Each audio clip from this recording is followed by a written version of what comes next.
la première actualité, c'est les masques, hein, toujours. Hein, voilà le thème principal, le fil rouge du Covid, le masque. Donc, on a reçu, et vous avez reçu un DGS urgent, hein, célèbre DGS urgent, qui vous explique ce que vous devez faire. Je ne vous cache pas qu'on est particulièrement agacé.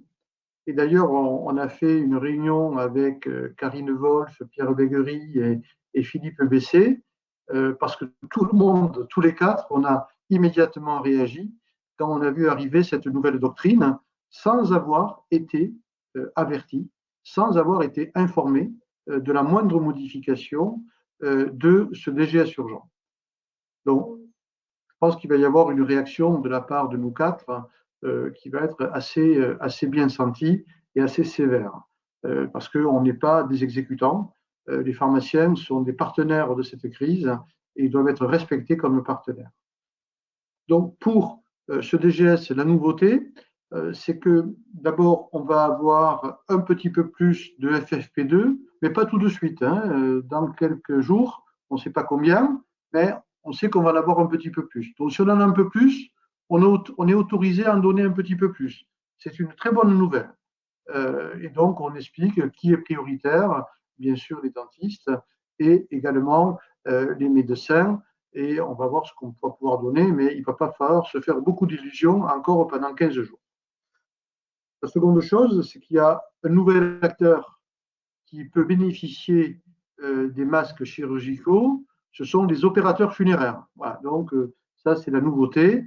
Alors effectivement, les personnes qui travaillent et qui vont malheureusement chercher des personnes décédées n'étaient pas facilement équipées aujourd'hui et apparemment ont toujours du mal à trouver des masques et donc on demande à ce qu'ils fassent partie de la distribution par les pharmaciens des masques pour tout le personnel qui travaille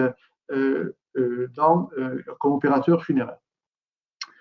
L'autre nouveauté, c'est que, comme le disait Renaud tout à l'heure, on va passer de flux poussé à flux tiré. C'est-à-dire que maintenant, l'État donnait aux grossistes répartiteurs une quantité de masques avec une grille de distribution qu'ils avaient évaluée soi-disant en fonction du chiffre d'affaires et les grossistes devaient envoyer toutes les semaines, quand ils avaient assez de masques, aux pharmaciens, que le pharmacien en ait besoin ou pas. Bon, bien sûr, ça fait 1 mois et demi qu'on dit que ce n'est pas un système qui peut être opérationnel au départ, et ça ne peut pas durer des mois. Et donc, enfin, ils ont compris, et les grossistes ont accepté parce qu'ils n'étaient pas forcément très favorables au flux tiré. Ils trouvaient très confortable de pousser et se débarrasser des masques en une seule fois, mais tout ça n'est pas très professionnel. Donc, il faut maintenant rentrer un petit peu plus dans le détail. Et donc, théoriquement, on devait être en flux tiré et passer des commandes à partir de lundi.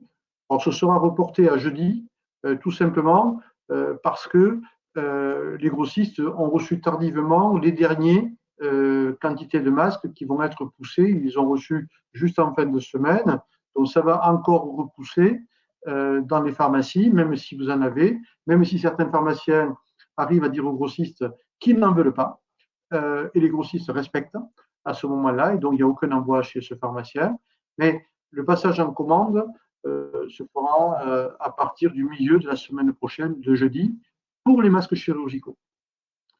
Et théoriquement, lundi d'après, le 22 juin, pour les masques FFP2, mais là aussi, on risque d'avoir un petit décalage de 2-3 jours.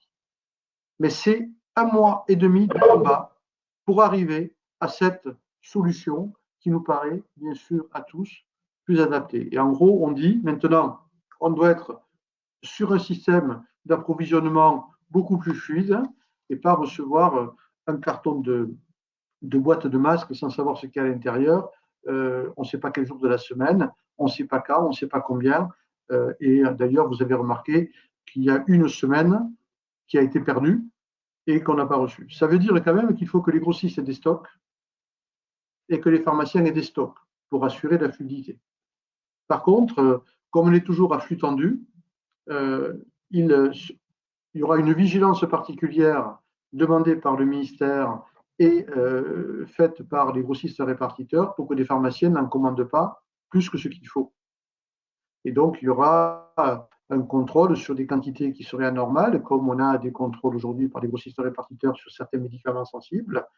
Et les grossistes souhaitent que la commande se fasse régulièrement, donc on n'a pas besoin de commander en une seule fois pour la semaine les masques dont on aurait besoin.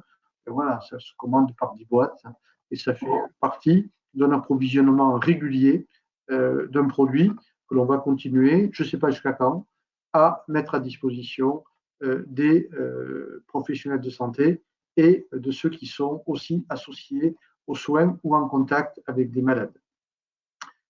Pour la facturation des masques, on ne va pas rentrer dans le détail. Vous avez la possibilité de regarder sur le site USPO et dans les circulaires, dans les points infos que l'on vous envoie, le détail.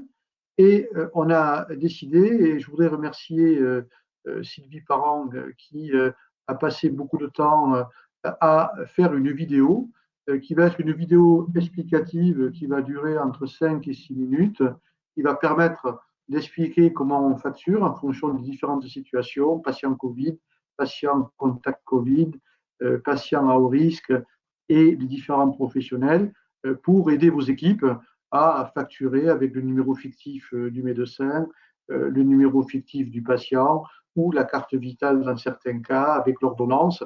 Donc, comme il y a 4 cas différents, plus les différents professionnels, eh bien, on a décidé de faire une vidéo explicative, ce qui permet parfois d'être plus simple dans les explications. Et on verra jusqu'à quand dure cette affaire, puisque bien évidemment, au bout d'un moment, il faudra que les professionnels de santé, comme ils le faisaient auparavant, se réapprovisionnent en masques eux-mêmes, les achètent, parce que ça fait partie, bien sûr, de leur activité.